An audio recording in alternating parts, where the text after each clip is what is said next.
જય જોહાર, જય આદિવાસી। સુરત જિલ્લા માંડવી ખાતે આદિવાસી દિવસની ઉજવણી કરવામાં આવી। 13મી સપ્ટેમ્બર વિશ્વ આદિવાસી અધિકાર દિવસ મનાવવામાં આવી રહ્યો છે ત્યારે આ મહારેલીમાં માંડવી, ઉમરપાડા, માંગરોળ, સોનગઢ, સાગબારા સહિતના આદિવાસીઓએ મોટી સંખ્યામાં ભાગ લીધો હતો। પ્રાપ્ત માહિતી અનુસાર માંડવી, ઉમરપાડા અને સાગબારા તાલુકામાં આદિવાસી એકત્ર થઈ માંડવી ખાતે આદિવાસીના પડતર પ્રશ્નોને લઈને રેલી સ્વરૂપે માંડવી ખાતે પ્રાંત કલેક્ટરશ્રીને આવેદનપત્ર આપવામાં આવ્યું હતું। આદિવાસીઓના પડતર પ્રશ્નોને લઈને નેશનલ હાઈવે નંબર 56માં આદિવાસી વિસ્તારમાં સરકાર દ્વારા ગેરકાયદેસર જમીન સંપાદન, જંગલોની જમીનમાં પેન્ડિંગ દાવાઓને ખાનગી કંપનીઓ દ્વારા આદિવાસીઓના રજૂઆત કરવામાં આવી રહ્યા છે।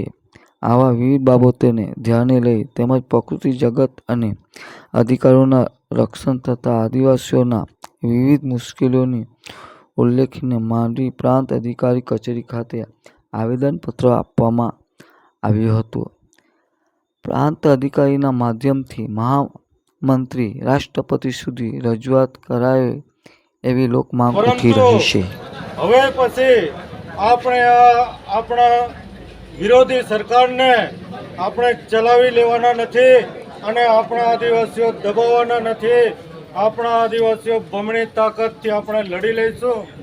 આજે નેશનલ હાઈવે જે પ્રોજેક્ટ છે, નેશનલ હાઈવે 56, એમાં પણ જે જૂનો રસ્તો ઓલરેડી મોજૂદ છે, બ્રિટિશ ગવર્મેન્ટ વખતથી એ રસ્તો સીધો જ છે, પરંતુ આ સરકારની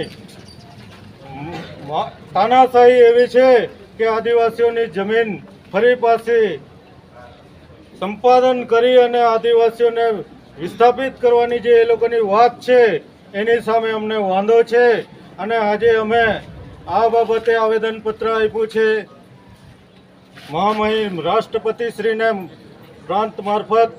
અને અધિકાર દિવસ છે એ નિમિત્તે જંગલ જમીનના ખેડૂતો અને હાઈવે નંબર 56ના જે વિસ્થાપિતો છે એમણે પ્રાંત અધિકારીશ્રીને આવેદનપત્ર આપ્યું છે અને આવેદનપત્રમાં અને આગેવાનોએ જણાવ્યું છે કે અમારા વિસ્તારમાં અમારી જમીનોમાં જે ચીરહરણ થઈ રહ્યું છે અને અમારા વિસ્તારોને જે બહારથી આવેલા લોકો અને કંપનીઓ જે લૂંટી રહી છે એની સામે આ વિસ્તારમાં બધા ભેગા થઈને અમે ઇન્કલાબી માહોલ પેદા કર્યો છે અને લડવાની શરૂઆત કરી દીધી છે।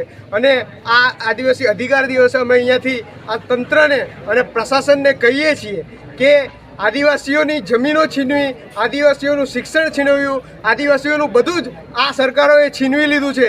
પણ બાબા સાહેબ ભીમરાવ આંબેડકર અને શ્રી જયપાલસિંહ મુંડાએ જે અધિકારો 5મી અનુસૂચિ અને 6ઠી અનુસૂચિના આપ્યા એ પણ આ સરકારોએ છીનવી લીધું છે। એ ગેરંટીઓનું અમલીકરણ આજે થઈ રહ્યું નથી। એ જણાવવા માટે આવ્યા છે કે હવે અમે રસ્તા પર આવીશું અને મોટું જન આંદોલન ઉમરગામથી અંબાજી સુધી ઊભું કરવાના છે, જેની જાણ અમે પ્રાંત અધિકારીશ્રીને કરી છે।